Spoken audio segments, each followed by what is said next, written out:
आखिर कैसे काबू में आएगी कीमतें? क्या महंगाई से मिल पाएगी मुक्ति? सरकार की बात सुने तो ऐसा लगता नहीं है।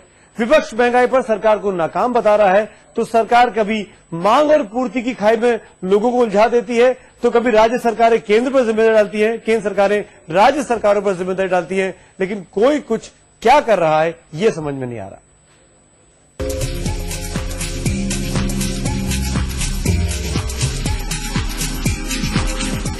महंगाई से जनता बेहाल है और इस पर जवाब देते देते अब सरकार भी बेहाल होने लगी है। मंगलवार को राज्यसभा में जब महंगाई का मुद्दा छिड़ा तो वित्त मंत्री प्रणब मुखर्जी का गुस्सा भी महंगाई के आंकड़ों की तरह 7वें आसमान पर पहुंच गया।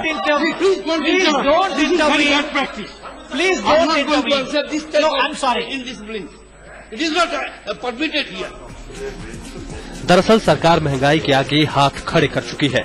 पिछले दिनों कृषि मंत्री शरद पवार ने कहा था कि देश में इस साल चीनी का उत्पादन मांग से करीब 70 लाख टन कम होगा।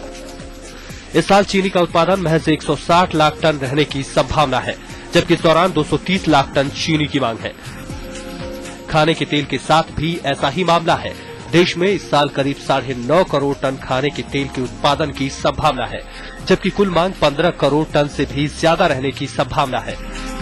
विपक्ष ने महंगाई के मोर्चे पर सीधे सीधे सरकार को नाकाम करार दे दिया है। जनता रो रहे और सरकार सो रहे। अब कितना बार सदन में इश्यू उठाए, सरकार को घेरे, सरकार के ऊपर कोई असर नहीं पड़ रहा है। सचमुच में सरकार पूरा विफल हो गया है महंगाई में रोक लगाने के। सरकार के मुताबिक अगर राज्य सरकार जमाखोरी पर काबू रखे तो महंगाई की आधी समस्या ऐसे ही हल हो जाए। मेरा यहाँ कहना है कि राज्य सरकारों ने क्या किया है कि मैं किसी एक पार्टी की बात नहीं करता हूँ, सारी चीज केंद्र सरकार के भरोसे छोड़ दी है। ये ठीक नहीं है। राज्य सरकारों में सभी राज्यों के मुख्यमंत्रियों के इस मामले में कड़ा रुख लेना चाहिए। कलेक्टर्स को, पुलिस जो एसपी होते हैं उन सबको सख्त इंस्ट्रक्शंस होने चाहिए कि जमाखोरों, काले बाजारियों के खिलाफ कड़ी कार्रवाई करें। विपक्ष कहता है कि केंद्र सरकार नकारा है। केंद्र सरकार कहती है कि राज्यों के मुख्यमंत्री जमाखोरों के खिलाफ कार्रवाई नहीं कर रहे हैं। कृषि मंत्री कहते हैं कि ये सूखे का असर है और वित्त मंत्री कहते हैं कि ये मांग और आपूर्ति का मामला है।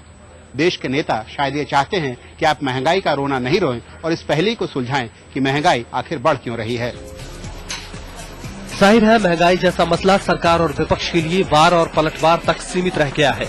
ऐसे में आम आदमी महंगाई की चक्की में पिसकर कराहने के सिवा और क्या कर सकता है। शैलेश यादव और रीमा पाराशर के साथ बालकृष्ण, दिल्ली आज तक।